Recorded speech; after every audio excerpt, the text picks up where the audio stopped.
pertama, saya akan menjelaskan tentang fikih muamalah dan segala ruang lingkupnya. Pengertian fikih muamalah.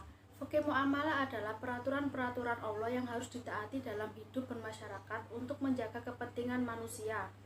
Fikih muamalah juga dipahami sebagai aturan Islam tentang kegiatan ekonomi yang dilakukan sesama manusia. Ruang lingkup fikih muamalah. Ruang lingkup fikih muamalah dibagi menjadi dua. Yang pertama, ruang lingkup fikih muamalah madiyah, yakni membahas tentang masalah jual beli, gadai, jaminan dan tanggungan, pemindahan utang, jatuh bangkrut, batasan bertindak, dan beberapa masalah kontemporer seperti masalah bunga bank dan masalah kredit. Yang kedua, ruang lingkup fikih muamalah adabiyah, yang membahas tentang ijab qabul, saling meridhoi, tidak ada keterpaksaan dari salah satu pihak, hak dan kewajiban, kejujuran, pedagang, penipuan, pemalsuan, penimbunan, dan segala sesuatu yang bersumber dari indera manusia yang ada kaitannya dengan peredaran harta dalam hidup bermasyarakat. Yang kedua, amwal dan segala ruang lingkupnya. Pengertian amwal. Amwal atau harta adalah benda yang dapat dimiliki, dikuasai, diusahakan, dan dialihkan baik benda berwujud maupun tidak berwujud, baik benda terdaftar maupun tidak terdaftar, baik benda yang bergerak maupun tidak bergerak, dan hak yang memiliki nilai ekonomis. Unsur-unsur amwal. Unsur amwal ada dua, yaitu unsur aniyah, menjelaskan bahwa harta itu ada wujudnya dalam kenyataan. Yang kedua, unsur yaitu segala sesuatu yang dipandang harta oleh seluruh manusia atau sebagian manusia. Tidaklah manusia memelihara sesuatu kecuali menginginkan manfaatnya, baik manfaat madiyah maupun manfaat ma'nawiyah. Fungsi amwal. Fungsi amal yang pertama yaitu kesempurnaan ibadah mahdoh. Yang kedua, memelihara dan meningkatkan keimanan dan ketakwaan kepada Allah Subhanahu wa Ta'ala. Yang ketiga, meneruskan estafet kehidupan. Yang keempat, menyelaraskan kehidupan di dunia dan di akhirat. Yang kelima, bekal mencari dan mengembangkan ilmu. Dan yang terakhir, keharmonisan hidup.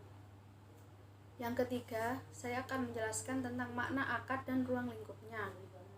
Pengertian akad. Akad dalam bahasa Arab berarti ikatan atau pengencangan dan penguatan antara beberapa pihak dalam hal tertentu. Rukun akad. Yang pertama akid, yang kedua ma'qud alai, yang ketiga maudu al-aqd, yang keempat siqat al-aqd. Macam-macam akad. Akad dibagi menjadi tiga, yaitu akad munjis, akad mu'alaq, dan akad mudhaf. Hikmah berakad, yaitu adanya ikatan yang kuat antara dua orang atau lebih di dalam berinteraksi atau memiliki sesuatu, terhindarnya perselisihan dari kedua belah pihak, usaha mengungkapkan kebenaran kepemilikan. Syarat-syarat berakad. Yang pertama, syarat orang yang bertransaksi, berakal, balik, mumayyiz, dan orang yang dibenarkan secara hukum untuk melakukan akad. Yang kedua, syarat barang yang diakadkan, bersih, bermanfaat, milik orang yang melakukan akad dan barangnya jelas keberadaannya. Yang ketiga, syarat sighot, yaitu dilakukan dalam satu majelis. Ijab qabul harus ucapan yang bersambung merupakan pemindahan hak dan tanggung jawab. Selanjutnya, bai atau jual beli. Pengertian bai atau jual beli. Bai atau jual beli adalah suatu perjanjian tukar menukar benda atau barang yang mempunyai nilai secara sukarela di antara kedua belah pihak. Syarat bai atau jual beli. Dalam jual beli terdapat 4 macam syarat. Yang pertama, syarat terjadinya akad, syarat sahnya akad, syarat terlaksanakannya akad, dan syarat lujum. Rukun bai atau jual beli. Adapun rukun jual beli adalah sebagai berikut. Yang pertama, orang yang berakad atau penjual dan pembeli. Yang kedua, nilai tukar barang, uang, dan barang yang dibeli. Yang ketiga, sighot, yaitu ijab qabul. Selanjutnya, ijarah dan ujrah, serta segala ruang lingkupnya. Pengertian ijarah. Ijarah menurut bahasa adalah upah. Menurut istilah ijarah adalah akad, yaitu transaksi terhadap manfaat. Rukun dan syarat ijarah. Rukun yang pertama, kalimat yang digunakan transaksi dan dijawab iya penyewa. Yang kedua, upah, ongkos atau biaya. Yang ketiga, kemanfaatan barang dan jasa. Yang keempat, mukri atau mukjir. Yang kelima, muktari dan mustajir. Syarat yang pertama, mumayyiz. Yang kedua, sigot. Yang ketiga, ijab qabul. Yang keempat, upah harus saling diketahui. Dan yang kelima, barang atau manfaat harus jelas. Selanjutnya, pengertian ujrah. Ujrah adalah biaya jasa atau upah, seperti tenaga yang kita keluarkan mendapat penghargaan sebuah upah atau yang memiliki nilai ekonomis. Rukun ujrah yang pertama, orang yang sedang berakad. Yang kedua, ada ijab qabulnya. Yang ketiga, sewa atau imbalan atau upah. Yang keempat, ada manfaatnya. Selanjutnya, ariyah dan segala ruang lingkupnya. Pengertian ariyah. Ariyah diambil dari kata ara yang berarti datang dan pergi. Menurut sebagian pendapat, ariyah berasal dari at-ta'wuru yang sama artinya dengan at-tanawulu au at-nasabu yang berarti saling menukar dan mengganti dalam konteks tradisi pinjam-meminjam. Rukun dan syarat ariyah. Yang pertama, menurut Hanafiyah, rukun ariyah adalah satu, yaitu ijab dan qabul. Tidak wajib diucapkan, tetapi cukup dengan menyerahkan pemilik kepada peminjam barang yang dipinjam dan boleh hukum ijab qabul dengan ucapannya.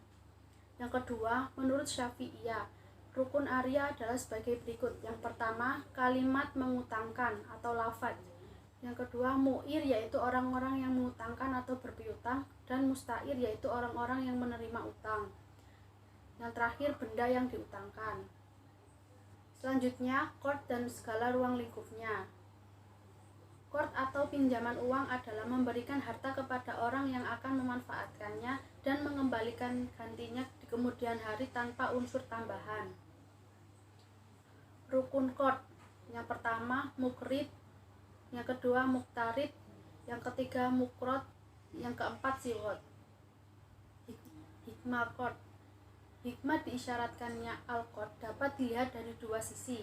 Sisi yang pertama dari orang yang berhutang atau muktarib, yaitu membantu mereka yang membutuhkan, dan sisi kedua adalah dari orang yang memberi hutang atau mukrib, yaitu dapat menumbuhkan jiwa ingin menolong orang lain, menghaluskan perasaan sehingga ia peka terhadap kesulitan yang dialami oleh orang lain. Selanjutnya, ran dan segala ruang lingkupnya. Pengertian ran. Ran merupakan suatu akad utang piutang dengan menjadikan barang yang mempunyai nilai harta menurut pandangan syara sebagai jaminan, hingga orang yang bersangkutan boleh mengambil utang.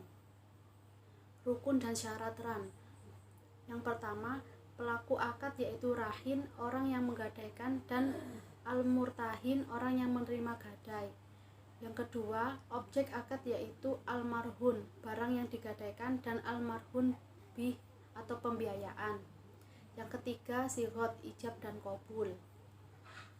Syarat sah akad dalam ran ada 4, yaitu yang pertama, berakal. Yang kedua, balik. Yang ketiga, bahwa barang yang digadaikan itu ada pada saat akad. Yang keempat, al-murtahin atau wakilnya mengambil barang yang digadaikan. Selanjutnya, sirqah dan segala ruang lingkupnya. Yang pertama, pengertian sirqah. Sirqah adalah suatu akad yang dilakukan oleh dua pihak atau lebih yang bersepakat untuk melakukan suatu usaha dengan tujuan memperoleh keuntungan. Rukun dan syarat sirqah. Yang pertama, rukun, yaitu 1. Dua belah pihak yang berakad. 2. Objek akad mencakup pekerjaan atau modal. Yang ketiga, sigot. Yang keempat, syarat sah akad harus berupa tasarruf. Selanjutnya, syarat. Yang pertama, syarat lafadz.